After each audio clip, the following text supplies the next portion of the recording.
Okay, so this is the woman who was put in charge of Star Wars. Let's see what she decided to do with my favorite, one of my favorite. I don't know if it's my favorite. It's got some of my favorite stuff, like the Clone Wars. Clone Wars is probably one of my favorite animated TV shows of all time.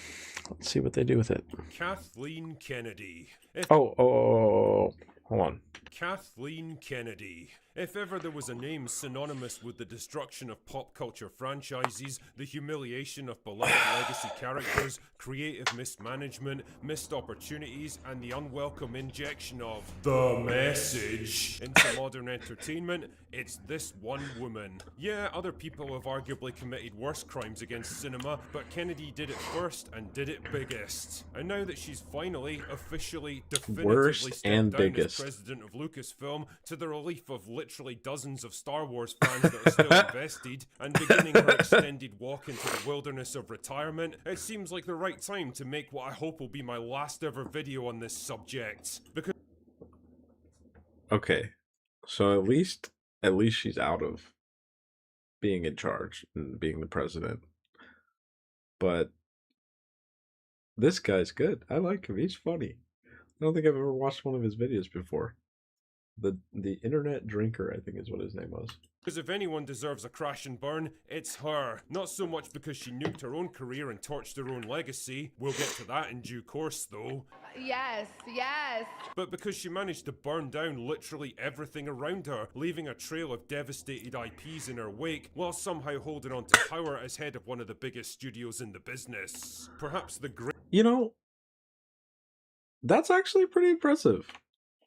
That she, I mean, that has always impressed me. I'm gonna go to the bathroom real quick, but the fact that she maintained the power for so long, it's impressive. I'm impressed. I'm impressed a little bit. I'll be right back. All right, let's get back to it. While somehow holding on to power as head of one of the biggest studios in the business. Perhaps the greatest example of failing upwards that Hollywood's ever seen. And believe me, it's seen a lot. So grab your bargain bin Rey Skywalker action figure and let's embark on Crash and Burn, the Kathleen Kennedy story. Hell Kennedy yeah. was born in 19... Okay, so again, like I said, I haven't heard this guy before, I don't think, but his voice is incredible. Wow. What a throwback.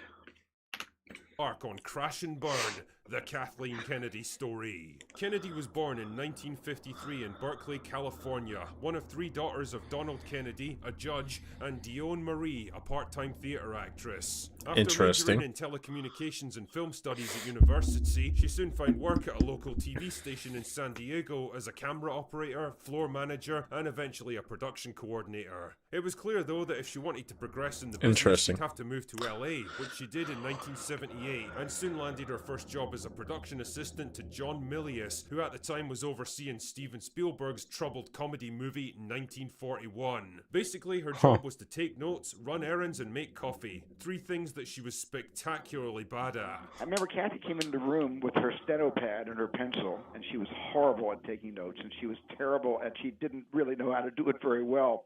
But what she did know how to do was interrupt somebody in mid-sentence. We'd be pitching ideas back and forth, and Kathy, who's supposed to be writing these ideas down, suddenly put her pencil down and would say something like, and what if he didn't get the girl, but instead he got the dog? Right. Spielberg, go for... Okay. What? Instead of getting the girl, he gets the dog? What?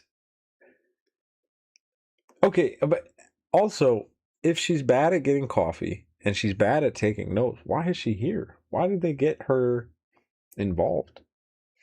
Dog. Right. Spielberg, though, for whatever reason, took a liking to her and hired her as his personal assistant for Raiders of the Lost Ark. Now, she might have been shit at taking notes, but to her credit, she was organised, diligent, and efficient, able to solve problems and mediate disagreements. She soon rose through the ranks to become an associate producer. She's a mediator. And finally a full-on producer for E.T. in 1982. Not bad for a 29-year-old. The Yeah. pattern for her career was now set, and she would act as producer for nearly all of Spielberg's movies for the next 30 years. She wasn't what you would call a creative person because she didn't really need to be. Her job was to facilitate other people's creative visions, organise logistics, overcome all the problems and hurdles that cropped up along the way. It might not have been sexy or exciting work, it wasn't the sort of thing the general public ever got to see, but it was important and it won her a lot of respect in the industry. She was a So this really falls in line with something that I've been talking to people about, which is that a lot of people out there start a business, right? Like, let's say they start a t-shirt business or a cake making business. That's a good one. They'll be really good at making cakes or making t-shirts, and they love it. They love every bit of it, but they don't know how to run a business. And that's problematic sometimes, you know, when you're running a business. And it makes a lot more sense now. If you want to turn a small business with someone who has a lot of passion into something successful, you need someone who's able to do that hard work, the logistics, the administrative stuff to get the railroad laid so your beautiful train can fly on down the rails. So yeah, okay, that makes sense. She's a good administrative assistant, and she was Steven Spielberg's administrative assistant because of that. Question answered. project manager, basically. And to be fair, she was good at it. Her work on the Indiana Jones movies also brought her into the orbit of two other men who would turn out to be cornerstones of her career, George Lucas and Frank Marshall. In the case of the first man, they became close colleagues and friends and stayed that way for decades. Maybe not so much today, though. And in the case of the latter, they were married by 1987. As you can probably imagine, having close personal relationships with three of the most powerful and respected men in the business did wonders for her career, and by the mid-90s, she was regarded as one of the most influential producers in the industry. She even co-founded... Okay.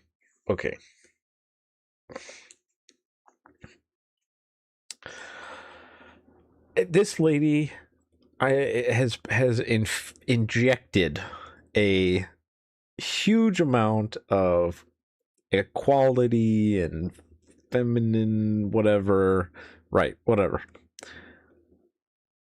But it really feels like she's playing the other role by getting the ear of these three powerful guys. She got Steven Spielberg, she's got George Lucas, and I don't know this guy's name. I'm not certain who he is, and frankly I missed it a little bit. But like, she ended up marrying him anyway, so it's like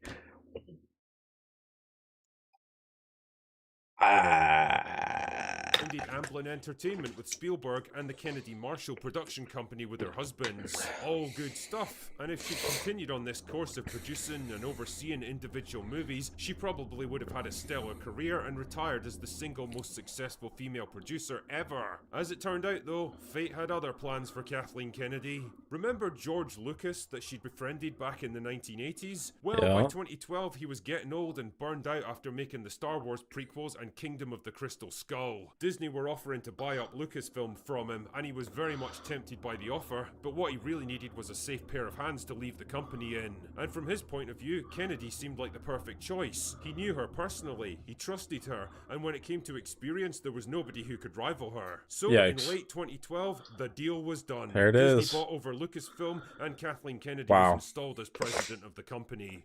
Okay, so yes, that's exactly how I felt when I heard about this. I'm not a fan of like monopolies or monopolizations of anything if we can all avoid it.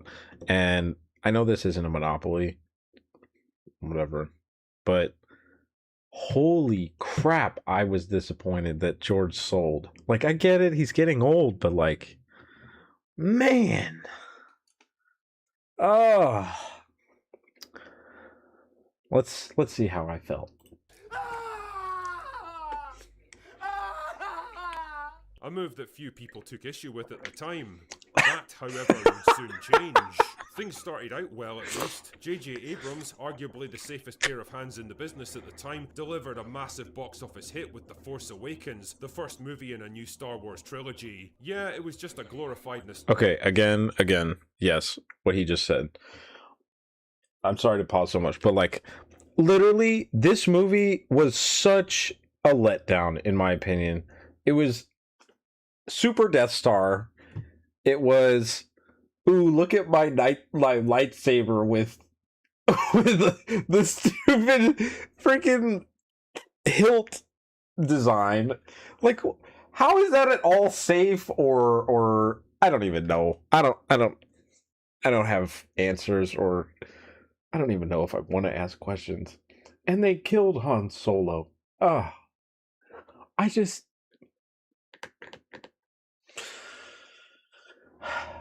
I don't know. I don't personally, I don't like the last 3 movies, but that's just me. nostalgia trip and a thinly disguised rehash of A New Hope, but who cares? Star Wars was back, baby, and it was bigger than ever. The following year, Rogue One proved that Star Wars could release spin-offs and prequels to the main story that were still financially viable, allowing them to potentially kickstart an entire cinematic universe just like the MCU. Yeah. Unfortunately, the good times weren't to last. See, going from producer on specific film projects where you have very clearly defined tasks, objectives and responsibilities to head of an entire studio that was centered around one man's creative vision is a pretty big leap that demands a whole new set of skills. Skills that Kathleen Kennedy absolutely didn't have.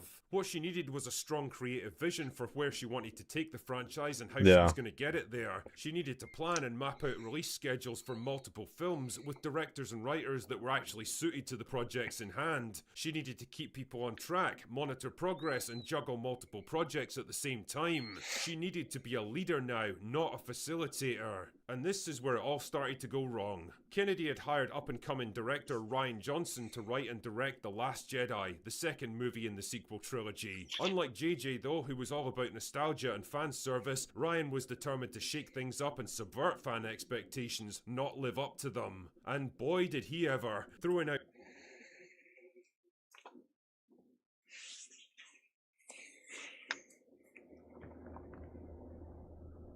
This movie sucked. Really bad. Really, really, really bad. And honestly, I really didn't understand why they changed up the directors for the second one. Like, what the actual heck are you doing? And then on top of that, it seemed like all of the story progression and character progression that had happened in the first movie, gone. Let's just act like nothing ever happened. JJ's proposed ideas for the sequel, killing off most of his plot threads, and completely going into business for himself. Now, George Lucas probably would have stepped in at this point and told him he was being a fucking idiot, but the lack of a strong overarching plan for the sequels, combined with Kennedy's attitude of, just let them get on with it, ultimately doomed the movie. TLJ turned out to be the most divisive Star Wars film of all time, completely splitting the fan base into warring factions, and bringing in barely half of what Force Awakens had made. Worse. Okay, so this scene is exactly how I felt about it's just a metaphor, okay? the tree is my childhood passion for Star Wars. And the fire is fire. And it's all burning to the ground. Why? Why did they do this? This is the ultimate Jedi. This is Luke Skywalker. Okay? Like, how is he gonna become a bum who's drinking green slurpy milk goo? And Yoda was Yoda. And then you got the little clearly like, oh, we want to sell chibi plushie, whatever the frick. And it's like the little owl things. Like, this movie was garbage. fan base into war and factions, and bringing in barely half of what Force Awakens had made. That's it brutal. introduced identity and gender politics into Star Wars in a way that had never existed before. And believe me, this was intentional. One of Kennedy's goals with Star Wars was to increase female representation on screen, in the belief that not only would the franchise retain the inbuilt male audience, they'd also attract a brand new female audience that had been put off until now. A modern audience, you might say. The devil, though, is in the detail, and no idea can survive bad execution. Suddenly, people were hyper-aware of overpowered, overbearing girl boss characters like Rey, Holdo, and Rose Tico, and they didn't like them. Kennedy's decision to take part in the Force's female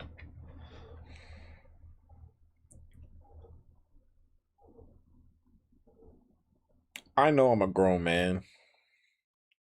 This probably was taken. This photo was taken probably like over a decade ago. I feel like this really offended me. Like, why does the Force need to be female? Was it male before? Like, that's all I could ask. I didn't know the Force was male. Like, I didn't know that that was a thing. I had always just assumed that the Force is a whatever the bullshit they made up in the first movie. But like, why did this seem like a good idea? I'm genuinely asking, because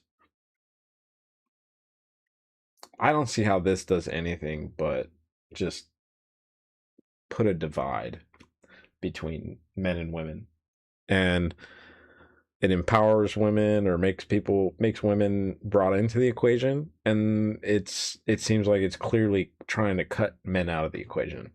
Because if it was a neutral gender Force before and now the Force is female, why? Let's see what he has to say. Campaign for Nike in 2017, combined with her obvious feminist sensibilities, instantly put her in the firing line. For most detractors of the sequel trilogy, she became the big bad of Star Wars, an unqualified diversity hire promoted to a job she didn't earn, presiding over a franchise she didn't build, and killing everyone's fun by populating it with annoying, unlikable self-insert power fantasies. Solo, the next spin-off movie in the Star Wars cinematic universe, bombed in spectacular fashion, partly driven by the ongoing backlash against TLJ. Yeah. There will be no more spin-off movies after that. So here's the thing. I actually really liked Solo. I thought Solo was a good movie, and I was excited for it. But the fact that they had done all of this and they had messed up the fan base blew the whole thing. And then they were supposed to do a Boba Fett movie, and that got canceled, and then it got turned into the series, The Book of Boba Fett, and that was like, it was okay. It wasn't great or anything. Mandalorian was better, but I mean, that was 10 times better than Boba Fett, but I don't know. I just don't know. I wish they had, because Rogue One was awesome. And the spin-offs seemed like they would be great, and they really killed it with this. Great Rian Johnson experiment had failed. The Star Wars cinematic universe was stalled, and now they needed to get back to that was dumb. For the final movie. This chick was dumb. Abrams was coaxed back to tell a story he didn't really want to tell, desperately trying to undo the damage done by TLJ, only to produce an absolute Frankenstein's monster of a film in Rise of Skywalker. Reviews were terrible, the fans were disgusted, and the film barely cleared $1 billion at the global box office. Okay, so like this stuff was so freaking cool to see. Admiral Thrawn. See, and this picture even speaks to a greater lore in Star Wars. And one of the lores that I think is so cool, because it makes the character of Emperor Palpatine not just so singular that he's an evil being. It makes him a little bit more understandable. And basically, long story short, I don't know all the details, but Emperor Palpatine had like this vision, right? And he saw the end of the galaxy or something like that, or he saw the greatest threat to the galaxy, and it was these like alien creatures that just consume everything. And Emperor Palpatine set in motion the entire plan to take over the Clone Wars, the Trade Federation embargo of Naboo first, which got him the Chancellery through the nomination of Padme. Then he set the Clone Wars in motion with Jango Fett and underhanded Master Sifo-Dyas Count Dooku stuff. And then Clone Wars starts. That transitions the galaxy to a total war scenario where everyone just wants peace. And he brings it because he's running both sides of the war. And then he replaces the entire thing with his own new order that is the Imperial, the Galactic Empire. And it's all so that way they can build ships and fleets to protect against the invasion of this big bad that's coming to the galaxy. And Admiral Thrawn is one of the most maniacal, intelligent, badass dudes in the story, because he's not a Jedi, he's not human, he's this blue guy with red eyes or something, but he's a master tactician. And I think that his species might even have some sort of force connection or force sensitivity. And so he's been put in charge of creating the massive hidden fleet that is this that we're seeing right here. And he's hiding it all at the edge of space, and so nobody knows. And I think it's hilarious that when we look at the first three movies, it seems like the rebels are giving them a good fight, and the Empire is just they've got a numbers advantage but nothing big, just it's most of the time it feels like it seems even, but then you look at this stuff and you read the lore about this stuff and it's oh god, if the Empire brought full force to bear, the rebels would be gone. They didn't give a hoot about the rebels. They were playing with the rebels. They literally made 2 ultimate Death Star weapons to destroy the rebels because it's children's play at this point. And Palpatine just calculated incorrectly. It's stupid. Oh man. Anyways, this last movie, I thought it was okay. It had some cool moments, and I think that a true Star Wars fan who's watched everything and seen everything, there's a piece, like he said, it was very Frankenstein, because he was trying to balance what had happened in the first movie, what happened in the second movie, and what was going to happen in the third movie. And although it was Frankenstein very clearly, I did like some of the strings that it pulled back into the lore. Now that's not going to make for a movie, obviously, but I didn't hate it. And I like the Palpatine thing. It's kind of cool. I wish they would have, I know it's in the comics or something, but I wish they would have put the fact that Palpatine, I'm pretty sure it's in a comic somewhere, Palpatine made Anakin, which is even more crazy. He put Anakin inside of his mother. What's her name? I can't remember. But he used the Force to make Anakin, and then she delivered him. It was a miraculous birth, or whatever they call it, where there's no father, and it's just this man really had the master plan and just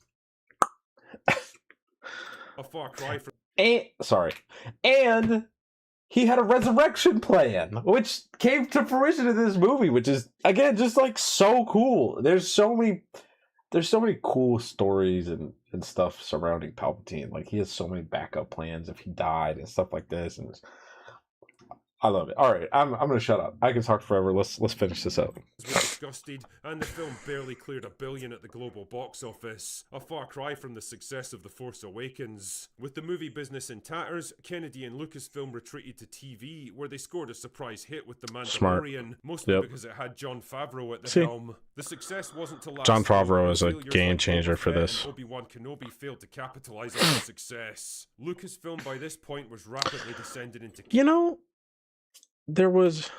He said the Book of Boba Fett and what was the other one? Obi-Wan Kenobi. I didn't mind Obi-Wan. I really liked seeing Hayden Christensen come back. That was nice. And even though Ahsoka wasn't great, and I was really, really upset that they cast someone other than the lady who played Ahsoka in the Clone Wars, or at least did a voice other than Ahsoka from the Clone Wars. That really, really made me upset. But because she earned that. Like, she was there for like 8 or 9 seasons of the Clone Wars. Same actor, same voice. They had more seasons of animated stuff in Rebels and whatever stupid one that they came after that, and she was still the voice actor every time, but not in the live action. Whatever. I liked Obi-Wan. I thought it wasn't that bad. I'm gonna go back a little bit. Sorry. Failed to capitalize on its success. Lucasfilm by this point was rapidly descending into chaos. New Star Wars projects were announced to huge fanfare, only to go nowhere and quietly fizzle out without explanation. By now, Kennedy was raiding the cupboards at Lucasfilm in search of anything she could use to prop the company up. Willow, a 1980s fantasy movie, was brought back in a baffling TV show about a pair of lesbians so disastrously awful that Disney ended up scrubbing it from their servers and memory holing it. To this day, there's no legal way to view it online. Indiana Jones was defrosted for one last adventure, mostly in the hopes of replacing him with a younger female alternative. It's a bold strategy, Cotton. Let's see if it pays off for him. It didn't work, despite massive... Wait. There was another... Hold on. There was another Indiana Jones movie?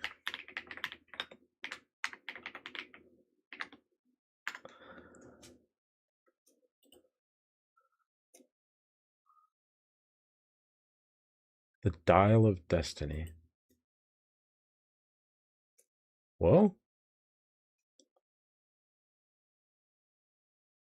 how to do? Budget $419.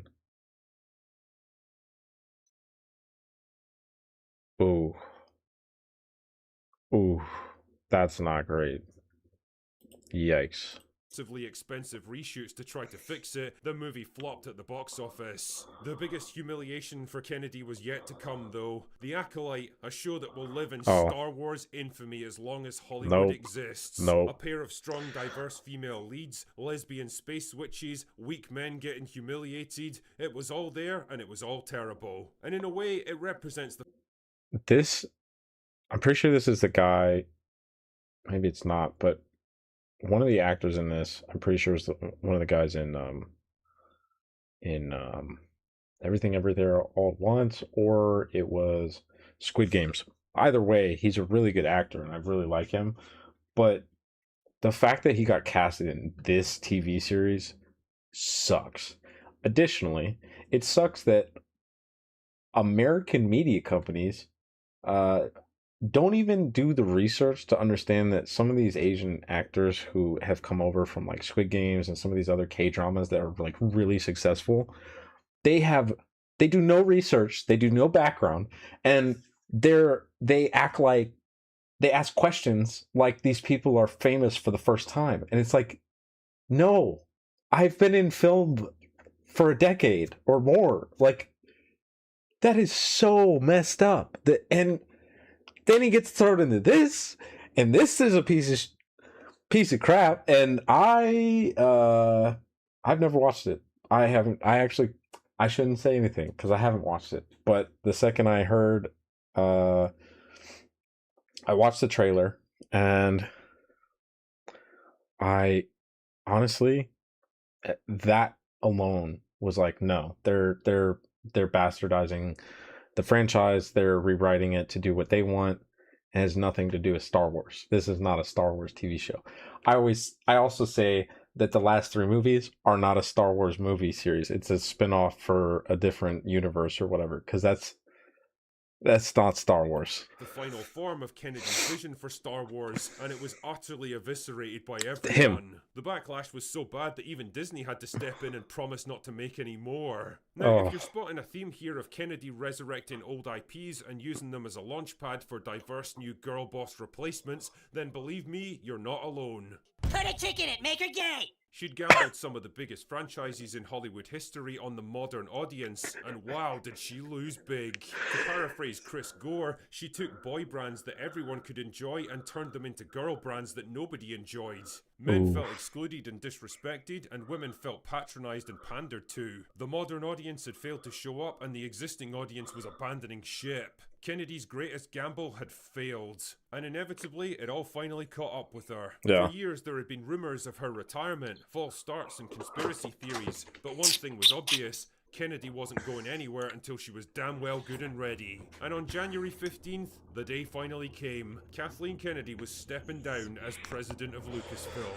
You might have expected joyous celebrations at news like this, but the reaction was more like an exhausted acknowledgement from the fans. After all, what was really left to celebrate at this point? She was gone, sure, but she left behind her a studio in absolute shambles, all of its IPs drained of their goodwill and cultural reputation. There was nothing left to save from her because she'd nuked all of it. And now that the dust is settled and all is said and done, how will posterity judge Kathleen Kennedy? Will she be remembered as one of the greatest producers in Hollywood history, or the woman who oversaw the biggest act of brand destruction the industry's ever seen? She'll certainly do her best to rewrite the narrative in her favour, that's for sure, like the lengthy interview with Deadline where she focused entirely on her successes and dismissed her failures and mistakes as someone else's fault. Mostly the small but vocal minority of toxic Star Wars fans who just couldn't see her brilliance. Really? Yeah, sure, whatever helps you sleep at night, Kathy. You know, for someone who's all about breaking barriers and challenging female stereotypes, she's not exactly dispelling the myth that women are more averse to accountability, self-reflection, and owning their mistakes than Movie Bob is to a treadmill. Times have changed now, and paid shills and industry trades don't write the narrative on Hollywood legacies anymore. The internet does. And unfortunately for Kathleen Kennedy, the internet never forgets. It's written in ink. That's all I've got for today. Go away now. For over The name's synonymous. Okay. Drop a like. I'm gonna share that. That was funny.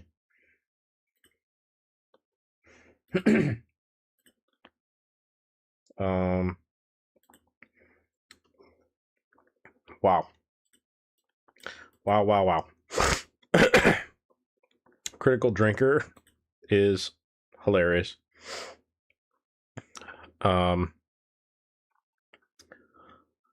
He did a great job in this video. I mean, obviously he's got 2.47 million subscribers. He's figured something out that he's doing right. But there's the link to the video if you want to watch it yourself, subscribe. Show him some love for the amazing content that he's making. Let me drink some water. All right. Wow. I've been wanting to watch that video for a while now, actually.